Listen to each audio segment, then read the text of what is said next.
So hi dear students, ఈరోజు క్లాస్లో మనము class 11 physics intermediate first year physics system of particles and rotational మోషన్లో ఒక ఇంపార్టెంట్ 4 మార్క్స్ క్వశ్చన్ డిస్కస్ చేయబోతున్నాం. So define angular velocity, derive v is equals to r omega. So angular velocity అంటే ఏంటి అనేది మనం ఇంతకుముందు వీడియోలో క్లియర్గా ఎక్స్ప్లెయిన్ చేసాం. తర్వాత playlist system of particles rotation మోషన్లో టాపిక్ అంతా ఉంటుంది. Angular displacement what is angular velocity అనేది. సో మామూలుగా డిస్ప్లేస్మెంట్ అంటే change of position of a body in specified direction linear displacement అంటాం.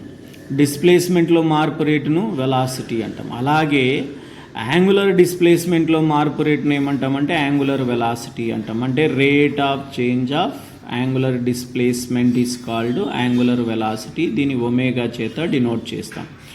So angular velocity equal to angular displacement by time. Linear velocity అయితే displacement by time, angular velocity అయితే angular displacement by time. That is omega is theta by t, లేదా del theta by delta tea అని రాయొచ్చు, లేదా D theta by dt అని కూడా రాయొచ్చు. So unit వచ్చేసి థీటాను రేడియన్స్లో మెజర్ చేస్తాం, టైంను సెకండ్స్లో మెజర్ చేస్తాం, రేడియన్ పర్ సెకండ్ ఈ విధంగా కూడా రాయొచ్చు. So now we want to show that v is equals to r omega. That is a linear velocity v is equals to radius into angular velocity అనేది మనం derive చేయాలి. So consider A particle. let a particle is a moving round the circle of radius r. Radius r ఉన్నటువంటి ఒక circle పైన ఒక particle move అవుతుంది with uniform angular velocity. So uniform angular వెలాసిటీతో move అవుతూ ఉంది. So let the particle is at A. ఇనిషియల్గా particle at ఉంది అంటే ఏ వద్ద ఉంది. Initially the particle is at A when the time interval t seconds ఉన్నప్పుడు the particle is at A.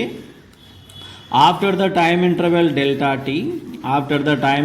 Delta t the particle is at B. So ఏ నుంచి బీకి వెళ్ళింది. So అప్పుడు యాంగులర్ డిస్ప్లేస్మెంట్ ఎంత అంటే డెల్ తీటా అని చెప్పొచ్చు. అంటే రేడియస్ వెక్టార్ ఇలా ఉండేది ఇలా కదిలింది అంటే so angular displacement delta theta, linear displacement వచ్చేసి AB which is equal to arc length అని చెప్పొచ్చు. ఇటు రాసాం AB is equals to arc length అని. So then angular displacement is delta theta. Angular displacement అనేది కూడా మనం ఇంతకుముందు వీడియోలో క్లియర్గా ఎక్స్ప్లెయిన్ చేసాం. So angular displacement is nothing but angle swept by radius vector అని చెప్పొచ్చు. So then angular displacement is also given by the formula what is that arc length by radius. So this is arc length.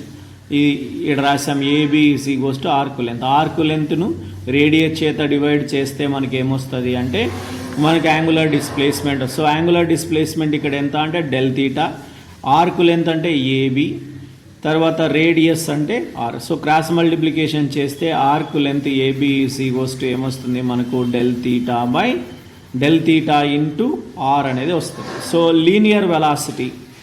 So we know that linear velocity of the particle v is equals to that is the distance by time. That is magnitude of displacement by time. Magnitude of displacement అంటే ఇక్కడ ఎంత, that is a linear distance. ఇది arc length. So arc length by time అని చెప్పొచ్చు. So arc length అంటే మనం ఏమని తీసుకున్నాం AB. So v is equals to AB by time is delta t. But AB is equals to ఎంత వచ్చిందంటే del theta into R అనమాట. So del theta into R. So then v is equals to del theta by delta T into R. But del theta by delta T మనకు తెలుసు. So we know that angular velocity of a particle omega is del theta by delta tea అని చెప్పొచ్చు. So దీని బదులు మనము omega రాసుకుంటే v is equals to ఏమవుతుందంటే formula v is equals to R omega. ఈ విధంగా డెరైవ్ చేయాలి. Most important question for 4 marks మనకు పబ్లిక్ ఎగ్జామినేషన్లో 4 మార్క్స్కు expected question class 11 physics inter first year physics. So తర్వాత నెక్స్ట్ టాపిక్లో ఇంకొక ఇంపార్టెంట్ క్వశ్చన్తో కలుద్దాం. That's all. This is